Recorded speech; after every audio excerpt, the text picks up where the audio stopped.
Hello, US History 1 and 2 class. For this video, I am making it a sort of short lecture, mainly to kind of make everything that we're learning right now a little more cohesive. So, as you've been seeing, I have been showing you a lot of different videos covering key events, significant events that are discussed in most textbooks regarding each segment of U.S. history that we've been covering.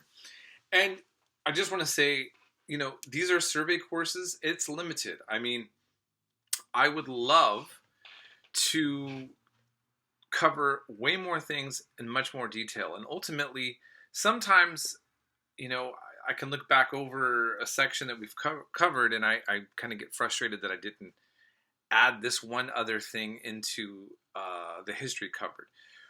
What I'm hoping that you all realize is that, with history, that these videos, the discussions, the readings that you've been looking at are going to inspire you to go a little bit further. Okay, so having said that, so I cover briefly, the Cold War with, Reagan and Bush Senior, quite rapidly. Part of this is that our class is going to end soon, and we have so much history that there's so many more things to cover in regards to the history that gets us to where we're at now. And I've been trying to decide, what to focus on without overwhelming you. So I think that Reagan in particular is a very popular president, and not with everybody, but in terms of a president that has a kind of very strong legacy, definitely, especially with the conservatives. My grandfather was really obsessed with Reagan. Obsessed is maybe not the right word, but he was definitely someone who really believed in the legacy of Reagan. And I remember his picture up all the time. And I also remember as a kid, he's one of the first presidents that I ever saw. I mean, actually, I've never seen another president do this, where he would actually sit and do these kind of chats with the American people. And that gave him a very personable, kind of approach. I never really saw another president do that. Now, again, I'm actually not saying that maybe me or some other people don't have some other issues with Reagan, but I'm just saying, it's a fact that if we're looking at the legacy of someone and you want to talk about that he had that. And then we're going to be moving, I want to actually cover quite a bit as we move forward into the War on Terror. This is going to really start with the Gulf War, which I'm going to start the Gulf War next week. And I want to do that because it really helps get us to understand the world we live in better now. Because, first of all, think about this.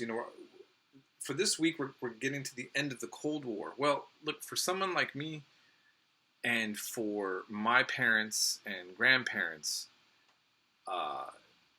the end of World War II was just the Cold War, and everything in our culture and our lives was all about that. It was an obsession. The Soviet Union and the Russians, there was just such a fear, a discussion. It was a controversy. Anybody being associated with sympathizing with the Soviets, and it was also a U.S. foreign policy, which we see with the Iran-Contra affair, scandal, or whatever you want to call it.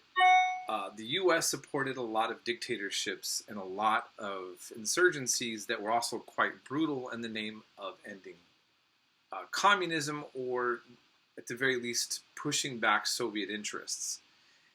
And so there was this momentum within U.S. foreign policy on the covert level and in an overt level.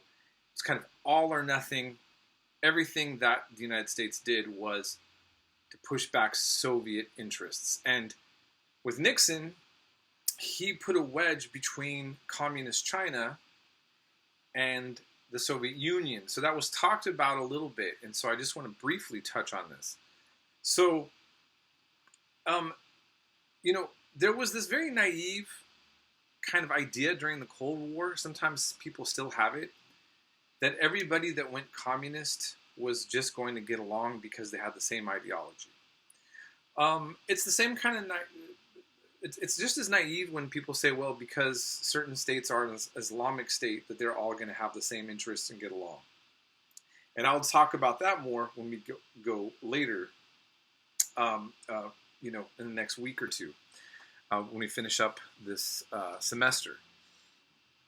But China and Russia had a history of having issues over things that nation states that live that close to each other and are both big, that they had. Nixon saw an opportunity to drive a wedge between them, and it's called the Sino-Soviet split. And Nixon was largely attributed to kind of helping make that happen.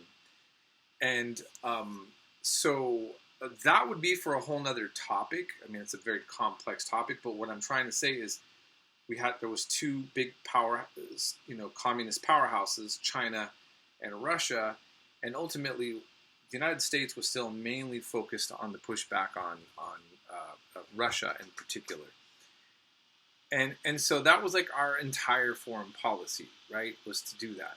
And then the Soviet Union falls, it collapses. And I'm gonna go back and talk about this again next week, that this is really, I would say, an unresolved issue for the United States government and for our culture as a whole. I mean, you still get a politician accusing their enemy of being a Marxist socialist when we're the least Marxist and socialist as a society compared to the other Western countries.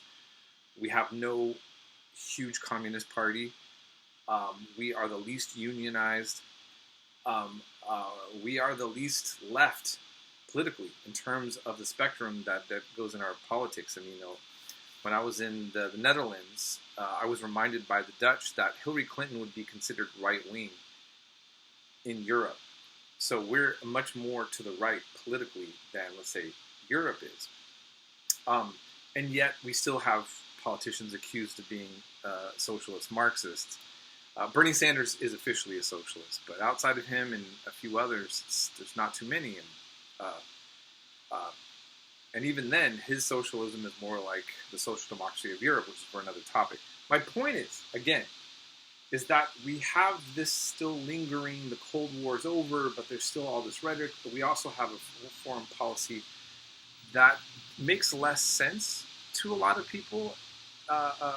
During the Cold War, even if you disagreed with what the U.S. was doing, whether it's the military, politicians out in the open, or covert operations with the CIA, it was relatively consistent. Just do everything possible to make things not work out for the Soviet sphere. Okay? That would be it. And there was no moral questions to this outside of that. That was the strategy. So, then all of a sudden, when the Soviet Union falls, what do we do with the rest of these things? So that's the question. So, I'm going to end it here. We're going to start next week. We're going to talk about the Gulf War a little bit more. We're going to get into the legacy of that. And then we're going to get into Bill Clinton, his legacy. And we're hopefully going to be able to just before this class is over, try our best to understand the history that leads us to exactly where we are at now. So, in any case, that's it. I'll leave it here, and we will be getting ready for that next phase next week.